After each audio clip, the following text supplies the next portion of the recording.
India's foremost football analyst Novy Kapadia is here with me in the studio. Novy, I just want to read something which Dortmund midfielder Nuri Sahin said after last night's match. He said, and I quote, "We love football, we suffer with football. I know we earn a lot of money and have a privileged life, but we are human beings. There is so much more than football in this world, and last night we felt it. When I got home last night, my wife and son were waiting for me in front of the door, and then I felt how lucky we were." Respond to that. This is what we've been saying. Is sport bigger than life? No, it should not be. I mean, for many people, when they get involved with a club or with a national team, they do think sport is larger than life, but it is not. And I also do agree with Borussia Dortmund that maybe UEFA could have been a bit more considerate and this match could have been postponed by yet another 24 hours. We are far away from the final. It wouldn't have upset the calculation so much because human beings have to recover. And hang on, and the other people who in that team, the comments which we heard after the match, including Sahin said that I didn't know what was going on in the first half. It's only later in the match that we managed to, get our act together. And that's what the other players are saying, that they were in that bus when the repercussions, they felt that blast happened, they felt that glass breaking, they saw their teammate injured. It scars anyone, it can scar anyone.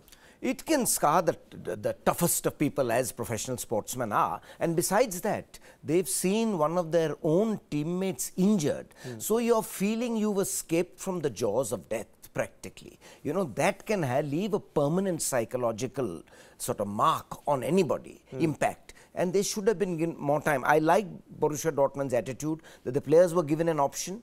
Do you want to play or not? They are professionals, they did play, but I can fully understand that the first 45 minutes, they were at 6s and 7s. They buckled down later. Credit to Monaco, especially the teenage sensation, Mbappe, and it set it up for a, wonderful sort of return leg. But it's been, But hang on, Novi, we were discussing this last night after our show here on WION Sports, that perhaps the players will not be ready. When you look back 10 years from now, the result will say that Borussia Dortmund lost the match.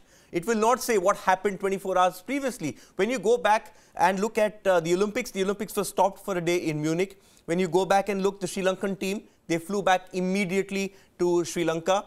And also, Paris came to a standstill in a sense after the attacks in 2015 because emotionally the players are hurting.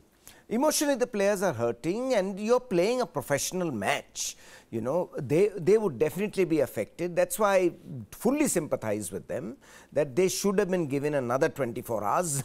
Maybe the Monaco supporters could have continued staying with their newfound German friends. I think the only positive here is the fraternity amongst the fans. Yes. With the Monaco fans have also bought German scarves and, the Borussia Dortmund sort of gear and equipment. And so that is bonding. The bonding amongst the fans is the major positive. Okay, we're joined from Liège in Belgium by Samindra Kunti. Samindra Kunti was in Dortmund for that game. Samindra, you track UEFA. What do you make of UEFA's response, especially in light of what Thomas Tuchel said in that press conference in which you were present? Yeah, Thomas Tuchel tends to be an angry coach in general at press conferences. But yesterday he was not dissatisfied or not aggrieved. He was really seething. He was a very, very angry man. And as you just said in your program, he didn't like the fact that UEFA kind of forced the game upon Dortmund. He said that he as a coach and his players as a team were not consulted. What does it say about UEFA? Well, I think the answer is obvious, though it's hard to prove that, to give any evidence. But I think UEFA were just worried about TV rights, and that makes it a sad move from UEFA, I would say. It was not the right and considered thing to do given the circumstances. Also, one question before I let you go, Samindra, because you've had a long journey from Dortmund. In fact, you had to stay in Dortmund for a night as well. We had clubs all across Europe expressing solidarity with Borussia Dortmund and with the Dortmund players, because many players have played for other teams. We had Liverpool's Jurgen Klopp also come out and say that he was keeping a close eye on what was going on. In that sense, considering the unity amongst European clubs, especially after what happened, do you think UEFA missed a trick that the clubs would have agreed if there was some rescheduling matters which had involved other teams? Yeah, I think that's a very good point to make. Now, we don't know exactly how much communication there was between Dortmund and Monaco. Tuchel himself said that he received the news by text message when he was standing next to the bus.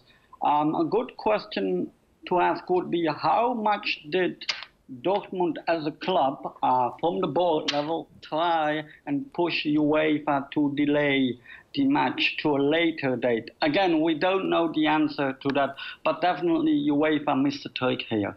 Yes, that seems to be the prevailing sentiment all over world football. Samindra Kunti, thank you so much for joining us. I know it's been a trying couple of days for you because you were in Dortmund for the first day, which then got pushed back. And thanks to the Bedford away fans, a lot of people in Monaco fans especially got to stay. I think that's what we will remember this for. Thank you so much for joining us.